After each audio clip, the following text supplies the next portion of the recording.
आपका एक बार फिर स्वागत है मेरे YouTube चैनल फसाने अजायब में। आइए सुनते हैं चित्रा बनर्जी दिवाकुर्णी द्वारा रचित उपन्यास द्रौपदी की महाभारत का अगला भाग, मेरी यानी डॉक्टर वंदना की आवाज में। यद्यपि उसमें बहुत समय शेष था, अभी तो मुझे कीचक से निपटना था। मैं चुपचाप उठकर वहां से चल दी। शायद यही मेरी भूल थी। यदि तिरस्कार के स्थान पर मैं चापलूस बनी रहती, यदि उसके सामने अन्य स्त्रियों की भांति मैं भी लज्जा और प्रसन्नता का दिखावा करती, तो वह शायद मुझमें रुचि नहीं लेता। सुदेशना के पास बहुत सी सेविकाएं थीं, जो आयु में मुझसे छोटी थीं और सुंदर भी थीं। वन जीवन ने मेरे शरीर को बर्बाद कर दिया और मैंने उस बर्बादी को ठीक करने का कोई प्रयास नहीं किया, परंतु यह संकेत देकर कि मैं उसकी नहीं हो सकती थी, मैंने कीचक की शिकारी प्रवृत्ति को जागृत कर दिया था। उस क्षण के बाद वह मुझे अकेला नहीं छोड़ता था। मैंने जो भी समस्या उत्पन्न कर दी थी, मुझे तुरंत उसका पता नहीं लग पाया। मैंने सामने कई अनेक चुनौतियां थीं।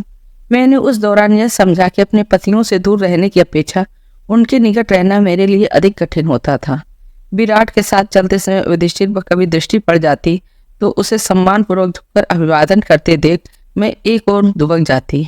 मैं नृत्यशाला में अर्जुन को अन्य स्त्रियों के साथ हंसी से मजाक करते सुनती तो मुझे आश्चर्य होता था कि उसके पास हंसने का साहस कहाँ से आता था।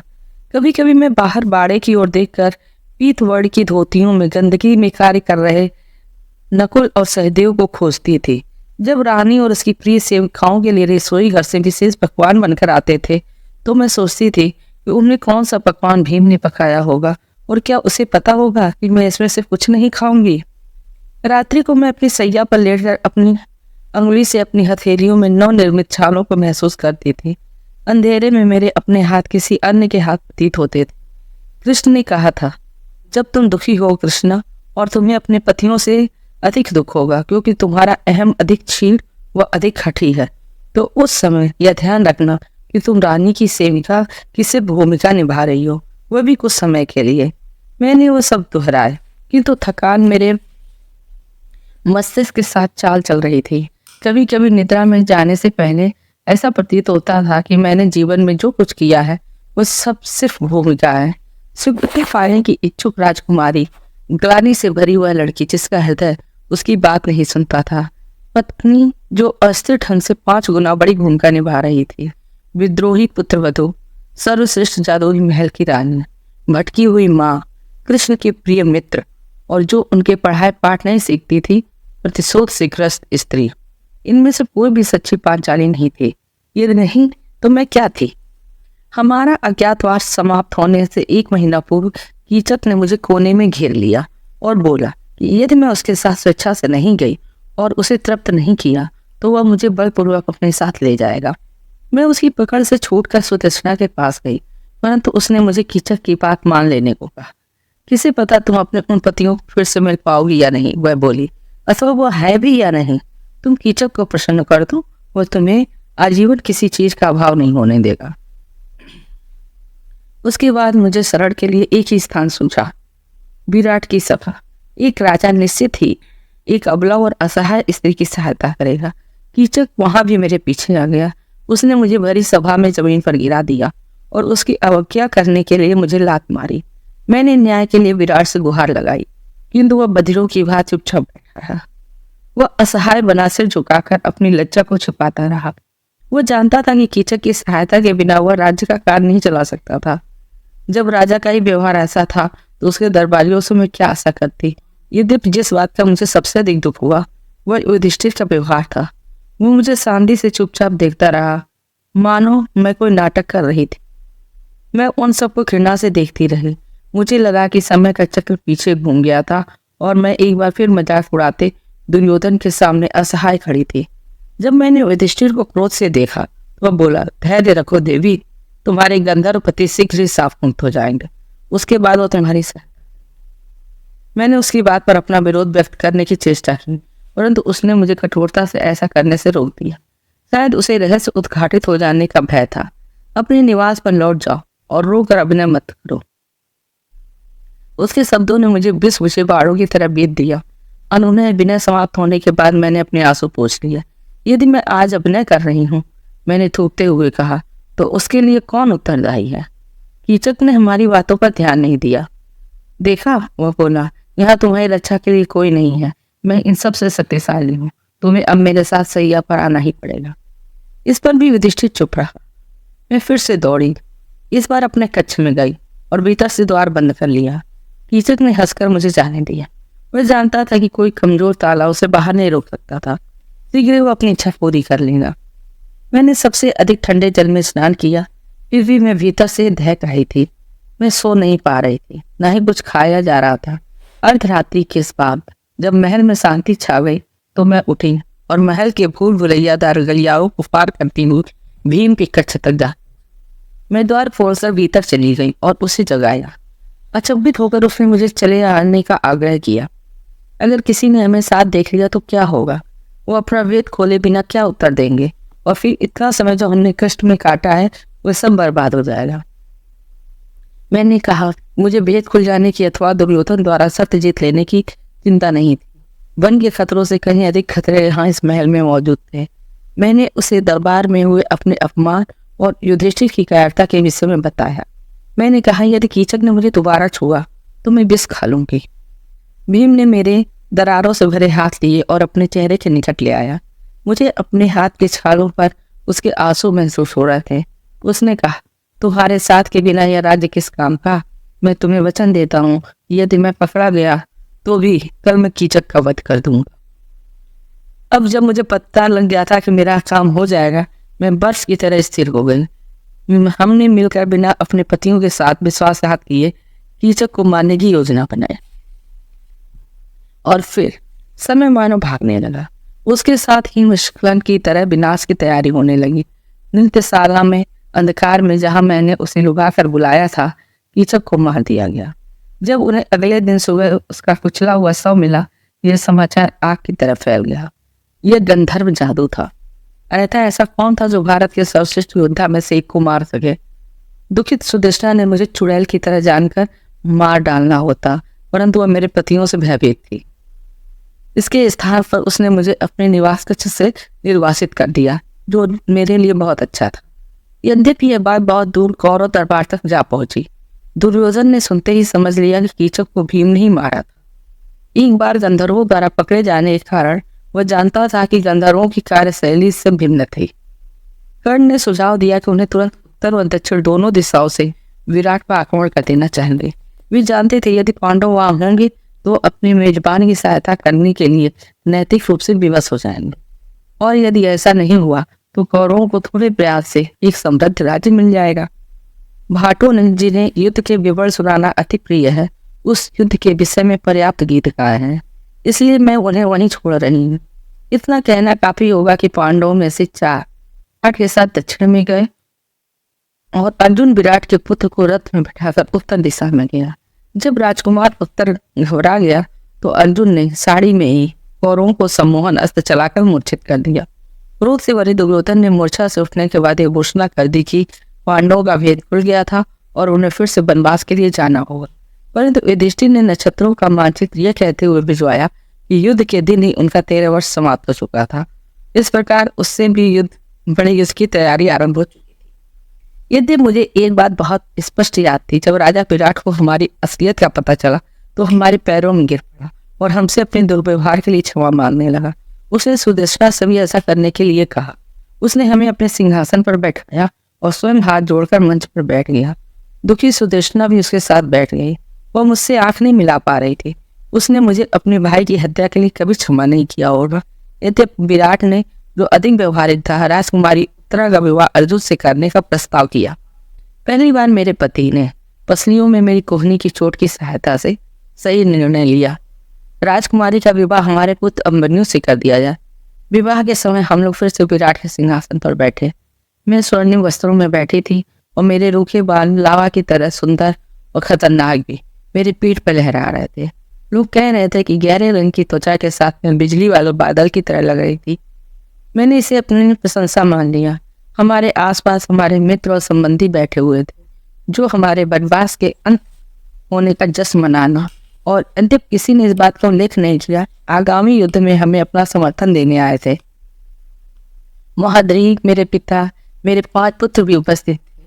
उनके चेहरे देखकर उनके नाम समझने का प्रयास करते समय मेरा हृदय विचलित हो रहा था, परंतु बिना तिरस्कार भाव से मुझे देखकर शर्माते हुए मुस्कुरा रहे थे। शायद चूंकि वह अब बड़े हो गए थे, वो हमारी परेशानियों को बेहतर ढंग से समझते थे और उन्होंने मुझे मेरे निर्णयों के लिए क्षमा भी कर दिया था। विवाह के मंडप में बाका सजीला अभिमन्यु बैठा था और उसके हथप्रभ हाव भाव देखने से ही पता लग रहा था कि वह सुंदर दृष्ट उत्तरा से प्रेम करने लगा था। मुझे उनकी जोड़ी अच्छी लग रही थी। मुझे विश्वास था कि शीघ्र ही हमें अपने शेष पुत्रों के लिए भी अच्छी कन्याएं मिल जाएंगे। पुरोहितों ने घंटियां बजाकर मंत्रोच्चारण आरंभ कर दिया। सुदेशना ने मुझे सोने के चषक में अनार का ठंडा रस ला कर दिया, जैसा कि मैं उसके लिए लाया करती थी। और कृष्ण उस दिन सुबह ही उनसे इतने लंबे समय बाद मिलकर मैं रो पड़ी और उन्होंने मेरे और फिर अपने आंसू पोंछे। अब वह मेरे पीछे इतने निकट बैठे थे कि मैं अपनी गर्दन पर उनकी सांसों को महसूस कर रही थी। पुरोहितों के प्रवचनों के बीच वह कुछ ऐसी अभद्र टिप्पणी कर देते थे कि मुझे हंसी आ जाती थी।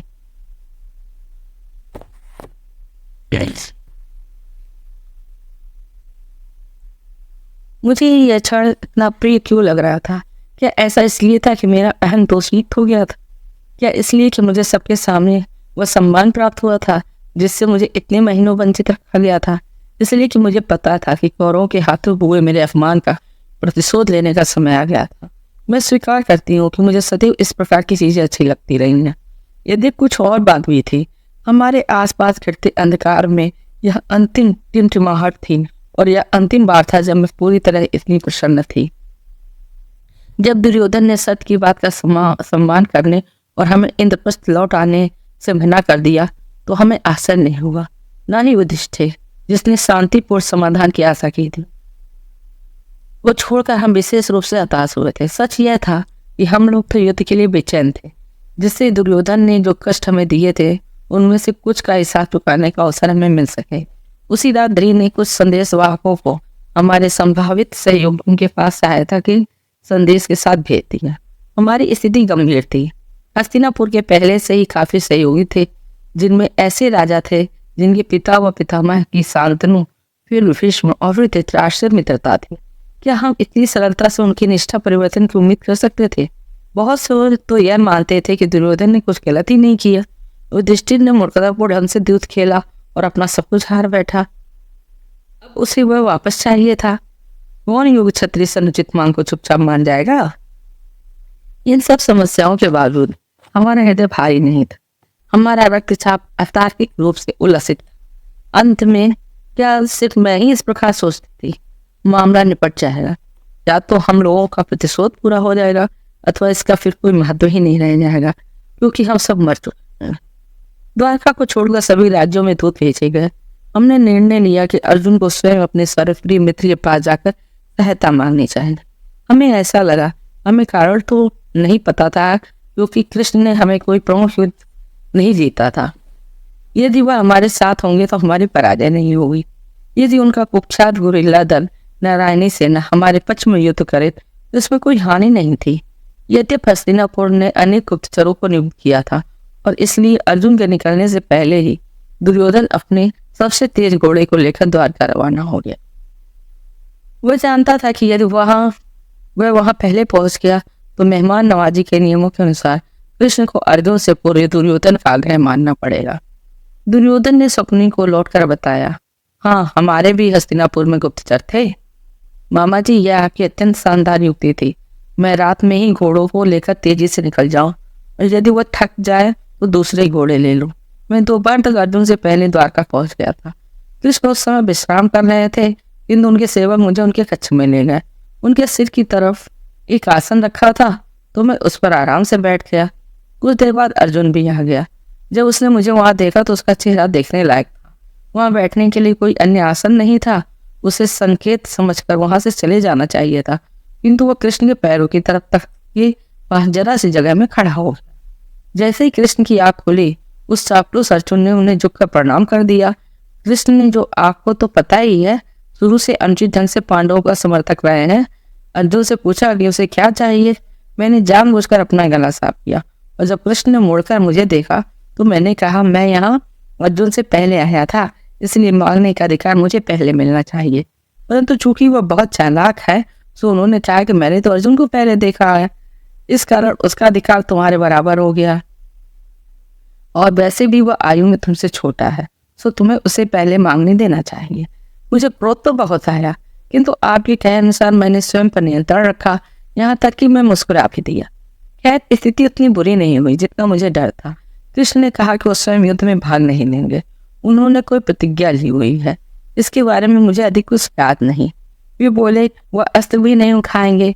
फिर उन्होंने हमारे समक्ष यह प्रस्ताव रखा कि हम उन्हें चुन लें अथवा उनकी नारायणी सेना। जैसा कि आपको पता है, यही तो मेरा वहां जाने का मुख्य कारण था। मुझे विश्वास था कि अर्जुन उनकी सेना मांग लेगा, किंतु वह मूर्ख तो भावुक हो गया और बोला कि उसे अपने मित्र के मार्गदर्शन तथा आशीर्वाद के अतिरिक्त और कुछ नहीं चाहिए, और यह कि कोई सेना कृष्ण की बराबरी नहीं कर सकती। मैंने अपनी पूरी ताकत लगाकर किसी तरह अपनी हंसी रोकी। संक्षेप में परिणाम ये रहा कि मुझे अपने लिए नारायणी सेना मिल गई। वह एकाध दिन से हस्तिनापुर पहुंच जाएगी, और अर्जुन को अपने लिए सारथी मिल गया है, क्योंकि कृष्ण ने युद्ध में यही कार्य करना है। अर्जुन के अश्व हाँकने हैं। हालांकि मुझे नहीं पता कि कृष्ण ने इसके लिए हामी क्यों भरी। कुछ भी हो, बेशक उनके पास हमसे कम भूमि है, किंतु वह है भी तो राजा। दोनों बिल्कुल मूर्ख हैं, एक दूसरे के ही होने लायक हैं। बलराम, ओह हाँ, वहां से मैं सीधा उनसे मिलने गया। जब से मैंने उनसे गदा युद्ध सीखा है और धन्यवाद स्वरूप उन्हें गाड़ी भरकर सर्वश्रेष्ठ मदिरा भेजी थी, वह मेरे अच्छे मित्र बन गए हैं। हाँ, यह भी एक चालाकी भरा कदम था। बलराम को मदिरा पान बहुत पसंद है। हालांकि ऐसा मैंने इसलिए किया था क्योंकि किसी पारखी को कुछ अच्छा भेंट करने से आनंद मिलता है। वह हमेशा ऐसा कहते हैं कि मेरे पास गदा युद्ध की कला भीम से बेहतर है। निश्चित ही ऐसा है। वह भीम अपनी गदा ऐसे चलाता है मानो वह कोई बड़ा सा खीरा हो। मैंने सोचा नहीं बलराम को अपने पक्ष में युद्ध करने के लिए तैयार करना सरल होगा, इन दोनों ने अपने भाई के विरुद्ध युद्ध करने से मना कर दिया। यद्यपि मेरे प्रति स्नेह होने के कारण उन्होंने युद्ध न लड़ने का निर्णय लिया है। फिर उन्होंने एक विचित्र बात कही। वो बोले, जहाँ कृष्ण है वहीं विजय है। ऐसा कहकर उन्होंने मुझे उदासी भरी दृष्टि से देखा, मानो मैं अभी मर चुका हूँ। सच में मैं इस बात से कुछ परेशान हो गया। एक क्षण को मुझे लगा कि मैंने कहीं गलत चुनाव तो नहीं कर लिया। तुम ठीक कहते हो, वो अपने भाई को कुछ ज्यादा ही शक्तिशाली समझते हैं। उनका इसमें कोई दोष नहीं। वो दोनों आजीवन साथ रहे हैं, बिल्कुल मेरे और दुशासन की तरह। जो भी हो, हम अपना चयन कर चुके हैं और मुझे कभी अपने लिए निर्णय पर पछतावा नहीं हुआ। मैं सहमत हूँ, निश्चित ही विजय हमारी ही होगी। अंतिम बार हमारी सेना की संख्या कितनी थी? 11 अक्षोहिणी। अश्वों, रथों, हाथियों और अस्त्रों को तो बात ही क्या। मुझे नहीं लगता कि पांडव इसकी आधी संख्या भी जुटा पाएंगे। सबसे अनुभवी योद्धा हमारे पक्ष में है भीष्म द्रोण, और विशेषकर सबसे अच्छा मित्र कर्ण। क्या तुम्हें पता है कि उसने ब्रह्मचर्य का व्रत लिया हुआ है? वह युद्ध समाप्त होने तक मांस, मदिरा तथा स्त्री को छुएगा भी नहीं। वह प्रतिदिन शुद्धि के लिए गंगा में स्नान करने जाता है, और यदि मार्ग में उसे कोई ब्राह्मण या भिखारी मिल जाए तो वह जो मांगता है कर्ण उसे वस्तु दे देता है। उसका मानना है कि ऐसा करने से उसकी शक्तियों में इतनी वृद्धि हो जाएगी कि वो अर्जुन को पराजित कर देगा। उसके जैसा योद्धा साथ होने से हमारी पराजय कैसे हो सकती है? यदि मान लो हम नहीं जीत पाए तो मैं रणभूमि में गौरव के साथ प्राण देना चाहूंगा। उन शापित पांडवों के साथ अपना राज बांटने से तो मर जाना बेहतर है। मुझ में कितनी भी कमियां हो। नहीं मामा जी, आप व्यर्थ ही मुझे दोषरहित कहकर मेरी प्रशंसा करते रहते हैं, किंतु मैं स्वयं को अच्छी तरह जानता हूँ। मैं युद्ध और मृत्यु के देवता का आभारी हूँ कि मेरी इन कमियों में कायरता शामिल नहीं है। यहाँ तक कि सैन कक्ष भी अच्छे गुप्तचरों की पहुंच से दूर नहीं होते, और हमारे गुप्तचर बहुत अच्छे थे। इसलिए हमें पता था कि हस्तिनापुर में लोग ठीक से नहीं सो पा रहे हैं। नेत्रहीन राजा स्वप्न में अपने पुत्रों की खोपड़ियों के ढेर देखकर झटके से उठ बैठता था। दुशासन अपनी छाती पकड़कर भीम का नाम लेता हुआ चिल्लाकर उठ जाता था। दुर्योधन अत्यधिक मदिरा पीकर स्वयं के उदासी में डूबो देता था ताकि वह फर्श पर घूमता ही ना रहे। मैं ऐसा नहीं कह सकती कि मुझे उनमें से किसी पर भी दया आ रही थी। गुप्तचरों ने बताया कि सिर्फ एक कर्ण था जो चैन से सोता था और सुबह तरोताजा उठकर नदी पर अपने नित्य कर्म के लिए चला जाता था, जहाँ प्रतिदिन अनेक लोग उससे भिक्षा मांगने के लिए खड़े रहते थे। यदि ऐसा ही चलता रहा तो वह युद्ध आरंभ होने से पहले ही भिखारी हो जाएगा। मेरे पति उसकी मूर्खता पर हंसते थे और अर्जुन उपहास करता हुआ कहता था, वो अत्यधिक आडंबर करता है।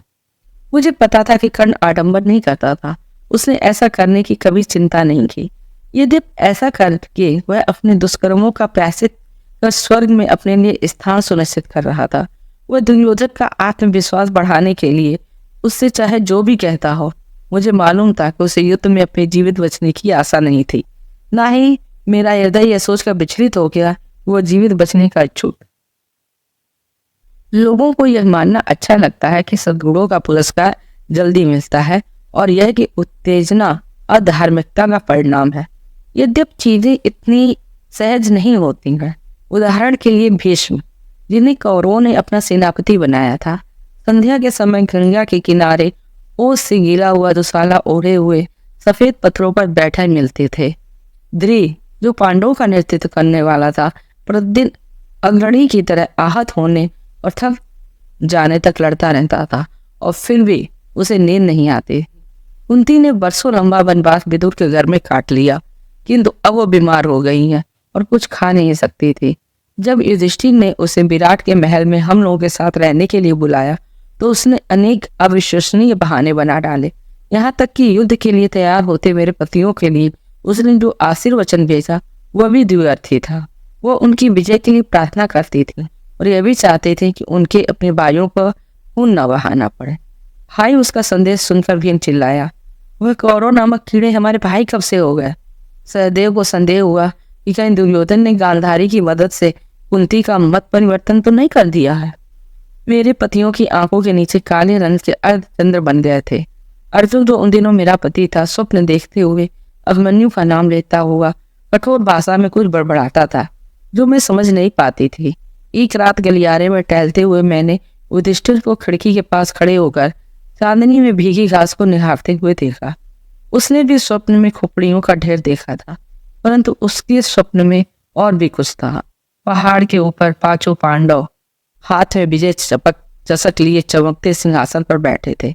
जब उन्होंने वह प्याले अपने होठों से लगाए तो उनमें भरा पेय रक्त में बदल गया। मुझे तो स्वप्न में राक्षस दिखते थे, बिना आरोहियों के अश्व चिल्लाते हुए रात भर मुझे भयभीत करते थे और उनकी आंखों का सफेद रंग अग्नि प्रकाश में चमकता था। हाथी अपने घुटनों पर बैठकर बुरी तरह सिंघाड़ते थे। गीदड़ मनुष्यों के खटे अंग अपने मुंह में दबाकर धुएं में चुपके से निकल जाते थे। एक विशाल उल्लू हमेशा उस भारी वातावरण में उड़ता रहता था और अपने पंखों से आकाश को मिटा देता था, जिससे मुझे अकारण ही भय लगता था।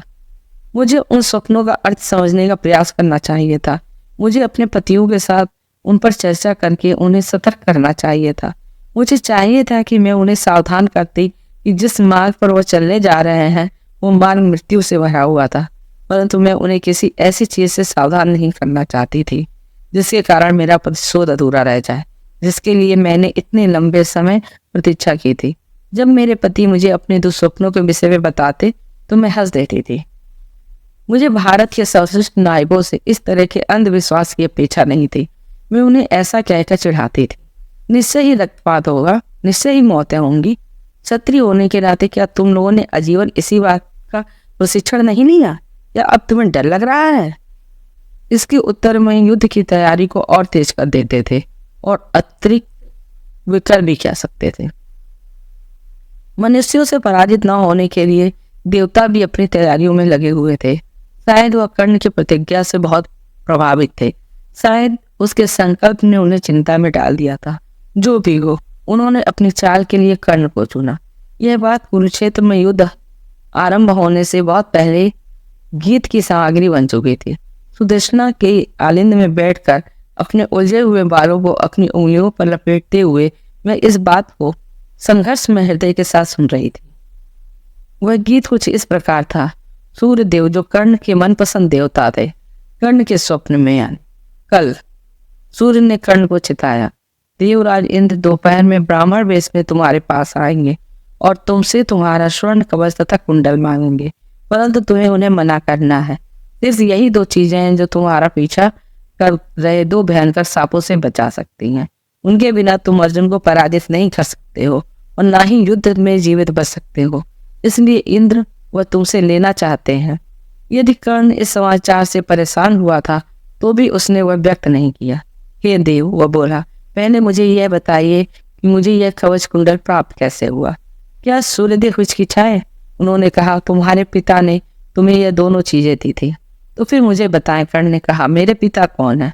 उसने दबी आवाज में यह भी कहा, और मेरी माँ। मुझे क्षमा करो, सूर्यदेव बोले, मुझे उनका नाम बताने की अनुमति नहीं। तुम्हें ये बात शीघ्र ही पता लग जाएगी, हालांकि यह जानकर भी तुम्हें अच्छा नहीं लगेगा। कर्ण का चेहरा देखकर सूर्यदेव बोले, चिंता मत करो, तुम्हारा जन्म कुलीन वंश में हुआ है। तुम्हारी माँ एक रानी है और तुम्हारे पिता एक देवता हैं।